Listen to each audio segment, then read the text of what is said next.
Grown Folks Radio at Niners 1025. This is Sideman Baby on the website, trying to keep you up to date with events and people who are doing big things right here in our community. And today I'd like to introduce you to a playwright who has a production going on right now at the Alliance stage. This is on the Hurt stage, if I'm not mistaken. That's right. And this is Terrell Alvin McCraney, ladies and gentlemen. How are you, sir? I'm well, sir. Thank you. Glad to have you in the house. Glad to have you in the house. Thanks. Now, you are the playwright of a production called In the Red and Brown Water. Yeah. What's that about? In the Red and Brown Water is the winner of the Candida graduate competition at the Alliance. They go to, they search graduate programs for playwrights in their exit year at school and ask them for submissions of their best work. And they get about 100, maybe 50 to 100 submissions. They pick the one that they will produce, and then they have a reading of the finalists in New York and here in Atlanta. And my play, In the Red and Brown, which is about a young woman living in the projects and her journey into womanhood, was the winner this year, the 2007-2008 winner. And so we got a full production, 10 cast members, 5 from Atlanta, 5 from elsewhere, an amazing director come down to Atlanta to do the production. We opened last night to a raucous house, and we had a good time. Good deal. Good deal. Now, how long is the production going on here? Until the 24th 24th of February. of February. February 24th. So don't delay. Go ahead and get your tickets, and you can get them at the Alliance box office. At the Alliance box office. Tonight is, what is today? We opened on the 6th, and we'll be open until the 24th, and if you keep coming, they'll extend, so. Well, that's a good thing. We'll keep it moving. Keep it moving. Now, you say that your production came as a result of your entrance in, or I should say your My exit from the graduate program. from the graduate program in school. Where was that? Where did you go to school? I went to Yale. I was my last year at the Yale School of Drama, and I sent my play. It was the second play I'd written my second year, and I sent it down to the Alliance, and they read it along with a board of adjudicators from different theaters around the country. I think Oscar Hustis from the Public Theater in New York, and Jose Rivera, and I believe Bob Falls, if I'm not mistaken. I could be making that up, who works at the Goodman, along with Susan Booth over at the Alliance Theater, and Kent Gash and Salisa Kalki. And they read all of the plays and sort of got back to us with who the winner was, and I just happened to be that winner this year. So Now, is the story in the Red and Brown Water?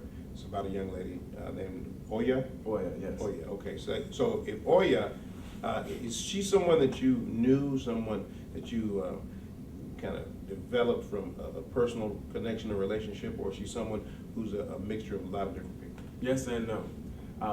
Or yes and yes, I should say, because Oya is actually a Yoruba story from the Yoruba cosmology, which is a West African cosmology brought to the Americas via the slave trade. In places like Cuba, Brazil, even in New Orleans, where there were 90% slaves and they were forced Catholicism, the Vatican sent out an edict that all the slaves had to be made Catholic. Because they had to be holy slaves if they were going to serve Catholic masters. And so as they were being made Catholic, they married their religion of the Yoruba, which has a pantheon of deities with all of the saints of the Catholic idiom. And so you find that in various places like Cuba, they call it Santeria. In Haiti, it's called Voodoo. In Brazil, it's Candomblé. That's why when you see in Louisiana, and especially in second lines, when people come out to the Mardi Gras or to a processional, a jazz processional, they'll have these stripes and they'll say things like Papa Legba or Django on it. Those are all names from those deities and from those stories, those West African stories, which are usually passed on through an oral tradition. And growing up in Miami, Florida, I heard a lot of those stories and was exposed to a lot of the culture just by walking around. And so the story of Oya was told to me, and I remembered how strong she seemed in the story, even though she dealt with and chose some very rocky paths. And I don't have to draw many of us can think about the women in our lives and how many rocky paths they had to walk down and how strong, even though they had to endure so much, they seemed. So that was important to me, to write a story about an African American woman in modern times, enduring mythic type and almost profound circumstances. It sounds very interesting. So you have a 10-member cast. 10-member cast. 5 here, 5 from other places. Yeah. And who is playing the role of Oya? The woman playing Oya is named Kiane Machette. She is a graduate from Rutgers. Young lady, beautiful smile. When you see her, you fall in love. Everybody always does. And she looks very much like my sister, who came last night. The play is dedicated to my sister. And so my sister saw the performance for the first time. She hasn't seen my work before, even though there's been performances around the country. This is the first time we got close enough. She's a student at Fort Valley, so she came up and saw it. And everybody was remarking after the show, "Wow, your sister looks just like Kiane." And I was like, "It's not me. I didn't do it." You didn't cast that. We did cast it, but it wasn't because she looked like my sister. It's because she was the best woman to play the part. So. Good deal. How long have you been a playwright? How many productions have you done? Well, I've done 5 this year, and this is my first year out of grad school. So,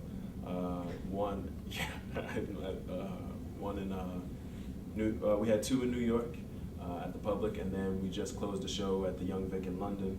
I just had a show in Seattle and 1 in New Orleans, and now here. My show in London is nominated for an Olivier, which is equivalent to the UK Tonys.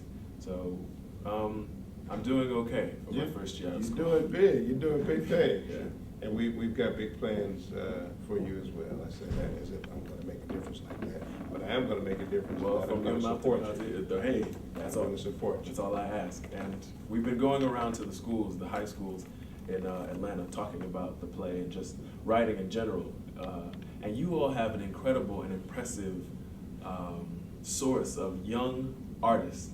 Man, you guys should be very proud, especially young artists of color. We've mostly been going to school like Tri-Cities and Carver and Washington. And I've been talking to these kids, or these youths, I should say. Right. And they're impressive. They really are. Their hunger, their knowledge of the work, and it's been a real treat to get back into a community where art is a focus and at the forefront. And it was just all love from them. All love. Well, you're quite impressive young man yourself. You really are. And Appreciate that. we wish you the best in moving forward. Thank you. And the production is In the Red and Brown Water. It's at the Alliance Theater in the Hertz stage. Yes, sir. And you can get tickets by calling 404-733-5000. I think that's the correct number. Yeah. 404-733-5000. Not all of my grades show. And of course, visit alliancetheater.org. Yes, sir. All right, fantastic. Now, you know I'm old school. You want to shout out to anybody before we go? I'd just like to shout out my family in Milledgeville, Georgia. So that's all. Appreciate the Alvin clan. There you go. Terrell Alvin McCraney on Grown Folks Radio, Atlanta's 102. This is Grown Folks Radio on 102.5. I'm Terrell McCraney. Have a blessed day.